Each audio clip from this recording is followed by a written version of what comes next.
التامات من غضبه وعقابه ومن شر عباده ومن همزات الشياطين وأن يحضرون. نعوذ بالله الذي يمسك السماء أن تقع على الأرض إلا بإذنه من شر ما خلق وزرع ومن شر الشيطان وشركه. أعوذ بالله السميع العليم من الشيطان الرجيم. بسم الله الرحمن الرحيم. إن الحمد لله نحمده ونستعينه ونستهديه من يهده الله فهو المهتدي ومن يضلل فلن تجد له وليا مرشدا. نشهد أن لا إله إلا الله وحده لا شريك له ونشهد أن محمدا عبده ورسوله. اللهم صل وسلم على المبعوث رحمة للعالمين محمد بن عبد الله وعلى آله وصحبه وسلم. اللهم الحمنا رشدنا ومرشد أمورنا ونعوذ بك من شرور أنفسنا وسيئات أعمالنا.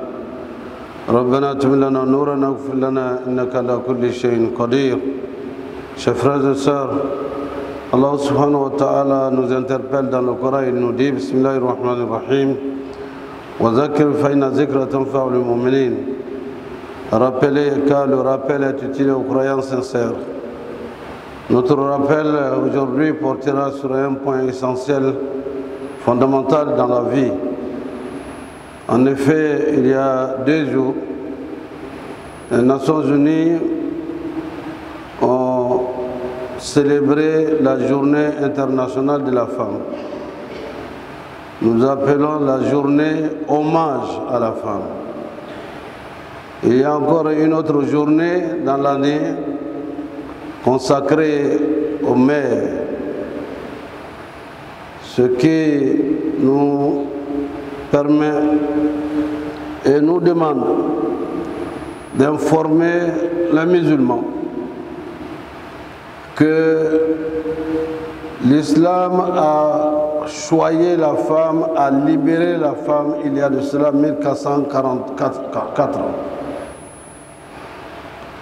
Mais du fait de l'ignorance même de l'islam par beaucoup de musulmans, les femmes, pour la plupart, restent encore brimées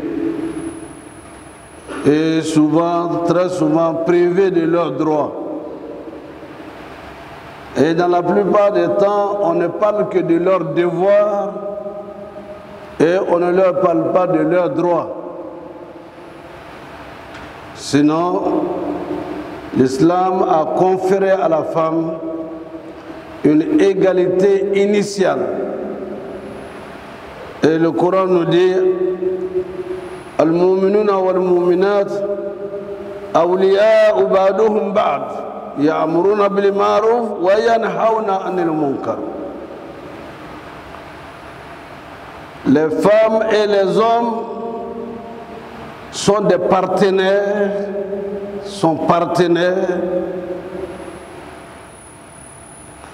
et ensemble ils ordonnent ce qui est convenable, ce qui plaît à Dieu, et ensemble ils interdisent ce qui est blâmable.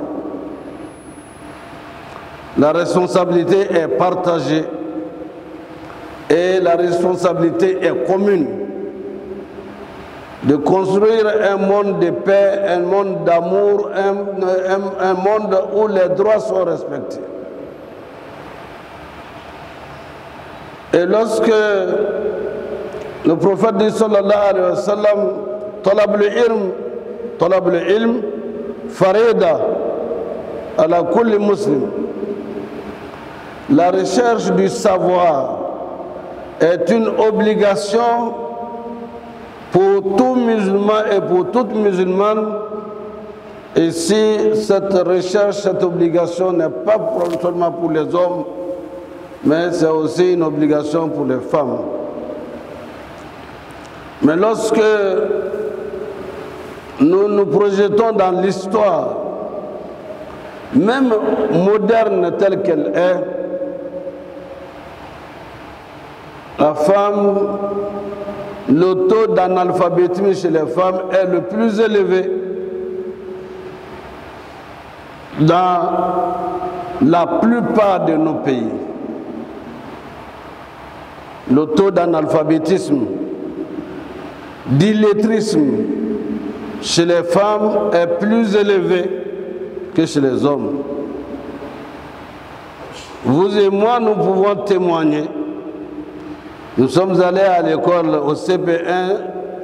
Au moment d'arriver au CM2, il y a déjà la moitié des filles qui sont venues à l'école qui sont déjà retournées à la maison parce que les parents ne trouvent pas nécessaire qu'elles continuent leurs études. Et au moment où je vous parle, lorsqu'il y a un nombre de jeunes filles qui arrivent au niveau du BEPC, brevet d'études primaires, du secondaire, la plupart, encore plus de la moitié de l'effectif de femmes est perdu. Pour ce que vous savez, les grossesses en milieu scolaire. Nous sommes allés dans une école secondaire de la 6e au baccalauréat, ici à Abidjan,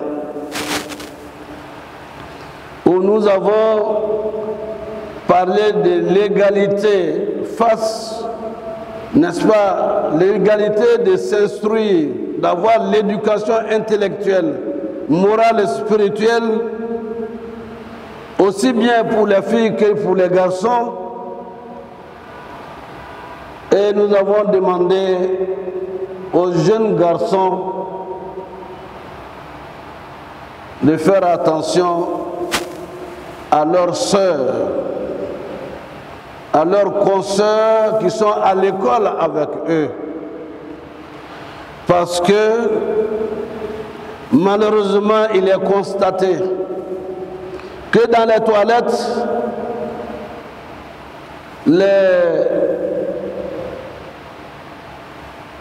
comment on appelle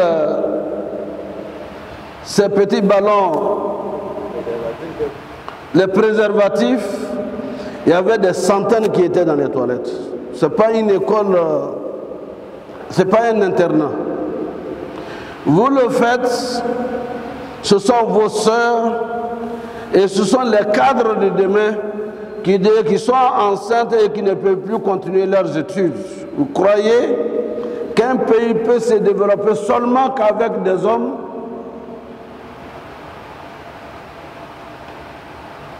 Et beaucoup d'entre ces jeunes gens étaient en pleurs parce qu'ils ont senti leur responsabilité engagée par rapport à l'avenir, leur avenir et l'avenir du pays. Les femmes, dès le bas âge, dès le départ, l'islam demande de prendre en compte l'éducation de la femme. La fille, elle sera demain la mère. Elle sera maman demain. Et ça se forme, ça se prépare. Et on les éduque, on les forme moralement, spirituellement, intellectuellement pour qu'elles soient les meilleures mamans lorsqu'ils seront à l'âge du mariage. Mais à l'âge de 16 ans, on va en retirer pour dire on n'a qu'à aller se marier. Une femme va aller à l'école pour quoi faire? Il y a du travail aujourd'hui pour tous les hommes. 2000 docteurs d'État qui n'ont pas encore pu avoir un poste de travail. Et vous voulez qu'en même temps aussi les femmes soient en bas de l'échelle. Comment pourraient-elles participer au développement de nos sociétés? En nous interrogeant, nous musulmans, quand le prophète Mohammed sallallahu alayhi wa sallam savait quel était le problème de la gente féminine à son temps. Certaines étaient enterrées à bas âge. Qu'on trouve, elle a accouché quoi? Une fille, bon, le père ne veut même pas voir l'enfant. Il faut s'en occuper. Autrement, il faut la tuer. Mais aujourd'hui, ça se fait. L'ignorance du 21e siècle. Allez enlever la grossesse. Allez enlever la grossesse. Inna lillahi wa inna ilayhi raji'un. C'est le retour de la jahiliya, de ce qui était caractérisé comme étant l'ignorance à l'époque où l'islam venait. Et c'est à tous ces fléaux que l'islam avec le prophète a apporté des solutions pour donner à la femme sa dignité, son honneur et sa place dans la société. Notre mère Khadija l'a démontré. Pour le soutien qu'elle a apporté au prophète sallallahu alayhi wa sallam et à l'islam. La première martyre dans l'histoire de l'islam, Soumaïa, qu'Allah lui accorde le paradis. Et pourquoi? Parce qu'elle a renoncé à l'idolâtrie. Pour dire, je préfère mourir que de dire qu'Allah n'est pas un. Et autant d'autres qui étaient torturés pour ça. Mais qu'est-ce que nous constatons aujourd'hui par rapport à notre compréhension de l'islam? L'ignorance refait surface. Les filles prostituées, abandonnées par leur famille ou récupérées par une civilisation de la rue à travers les réseaux sociaux. L'éducation ne doit pas être parcellaire. L'éducation de notre société se veut une éducation équilibrée. Une éducation partagée et donnée à la fois aux jeunes filles et aux jeunes garçons. Donc, chers frères et sœurs, le prophète sallallahu alayhi wa sallam, pour nous situer l'importance de la femme partant du bas âge, il nous dit celui qui a deux filles, qui la prépare et lui donne la meilleure éducation, jusqu'à ce qu'elle se marie, Allah réserve le paradis à ses parents géniteurs pour l'effort qu'ils ont fait pour l'accompagner. Il s'agit d'accompagnement. D'accompagnement. L'amitié entre la mère et sa fille, c'est pour que la fille soit comme elle ou bien mieux qu'elle. D'avoir la satisfaction de donner la meilleure éducation et non dire, mais aujourd'hui qui peut faire quoi par rapport à ses enfants? C'est la démission. Nous ne devons pas démissionner. Personne ne doit démissionner par rapport à l'importance de la présence des femmes dans le concert des nations. Que l'ONU vienne, après la Deuxième Guerre mondiale, créer une institution, des journées pour la femme, nous devons être les premiers à être fiers que nous avons, le Coran a déjà décrété l'hommage permanent à faire pour nos mamans, pour nos sœurs. À titre d'exemple, un jeune homme est venu voir le prophète sallallahu alayhi wa sallam pour dire: le prophète, messager d'Allah, moi j'ai un défaut. Je ne peux pas m'empêcher de commettre l'adultère. Ceux qui sont autour, vous vous imaginez, même si c'est vous, tu oses venir dire ça à l'imam, le grand imam, au-dessus de tous les imams. Le messager d'Allah, le genou vient carrément. Et il est malade. Il veut une solution. Il vient auprès du médecin de cœur pour lui expliquer, voilà mon problème.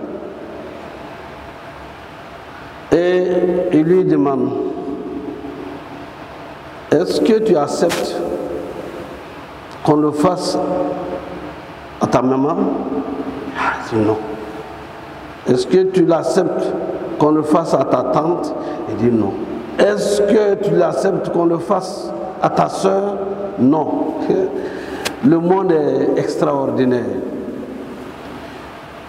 L'arabe en tant qu'arabe, même s'il n'est pas musulman, l'interroger sur sa soeur, c'est plus que sa dignité et son honneur.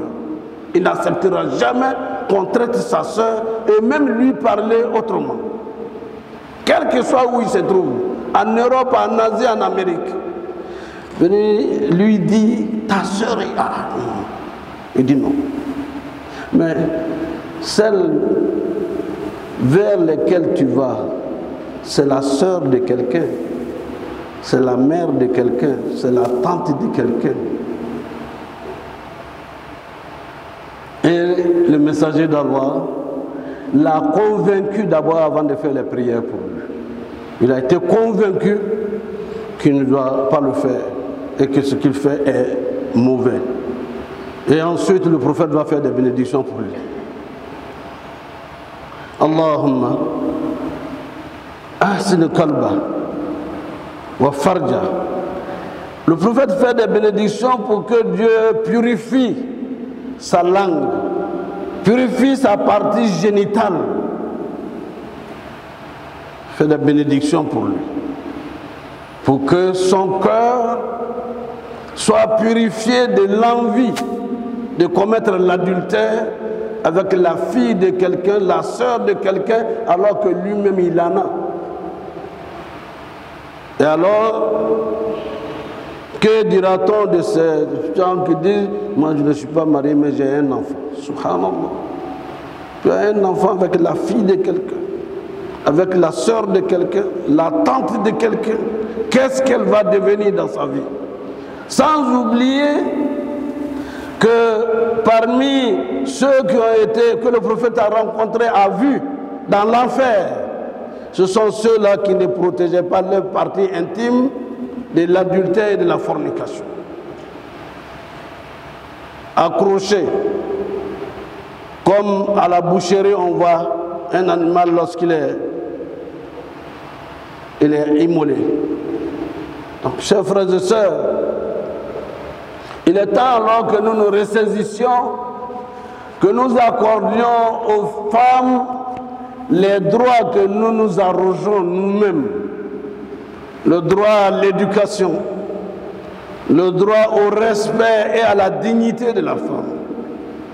Et quand l'imam cite les droits de la femme, que les femmes disent dans leur chanson, Monsieur Johnny, la femme est esclave, la femme n'est pas esclave dans l'islam. Sa dignité, son honneur ne sont pas négociables en islam. Khayrukum khayru li ahlihi. Le prophète dit sallallahu alayhi wa sallam, le meilleur d'entre vous est celui qui a le meilleur comportement vis-à-vis de sa famille, vis-à-vis de sa femme. Que quelqu'un ne soit pas satisfait de son mariage jusqu'à tous les jours, il bat sa femme et que le soir il approche la même femme. Chers frères et sœurs, la meilleure façon d'émanciper une personne, c'est de lui donner l'éducation intellectuelle. Deuxièmement, l'éducation morale. Troisièmement, l'éducation spirituelle. Et ce sont ces piliers qui permettent un équilibre de l'homme. Et l'éducation sociale, l'éducation culturelle, l'éducation économique. La femme a tous ses droits au même titre que l'homme. Et si nous devons rendre hommage à quelqu'un, nous devons rendre hommage à nos mamans, aux femmes, parce que Dieu leur a rendu hommage. Et le prophète sallallahu alayhi wa sallam, quand il parlait de notre mère Khadija, et il dit avec émotion, elle m'a secouru quand j'étais abandonné. Elle m'a donné quand les gens m'ont privé. Elle m'a secouru au moment où j'étais dans des situations difficiles. Elle lui a donné ce qu'elle avait, le plus cher, moralement, spirituellement et même intellectuellement, en lui disant non, le Satan ne peut pas s'emparer de toi, le génie ou les djinns ne peuvent pas s'emparer de toi, parce que voici tes qualités, Mohammed, voilà ce que tu fais pour les orphelins, tu es un homme de confiance. Et ça, c'est vrai que le Satan, les génies ne peuvent pas te posséder. Ça, c'est à l'honneur de cette femme, nous devons voir en toutes nos femmes Khadija bint Khuwaylid. Allah yarhamhun, qu'Allah leur accorde le paradis des vertus serviteurs. Chers frères et sœurs, nous n'allons pas être allés plus loin, plutôt que de nous réveiller. Une société où à la base il n'y a pas une équité entre l'homme et la femme, cette société c'est comme un engin à deux roues. Lorsqu'il y a une roue qui ne marche pas bien, ben l'engin ne peut pas aller loin. C'est ce que notre maître Cheikh Abakar Fofana Allah yarhamhu nous disait, il dit la femme est le baromètre de la société. Quand vous entrez dans une société où les femmes sont traitées comme moins que rien, et où les femmes sont bastonnées, où les femmes sont dépravées, cette société est malade. Mais lorsque vous entrez dans une société où les femmes sont intelligentes, elles sont intellectuelles, elles sont spirituellement mûres et matures, et contribuent à l'essor du développement de l'islam, dites que cette femme-là, cette société est en bonne santé.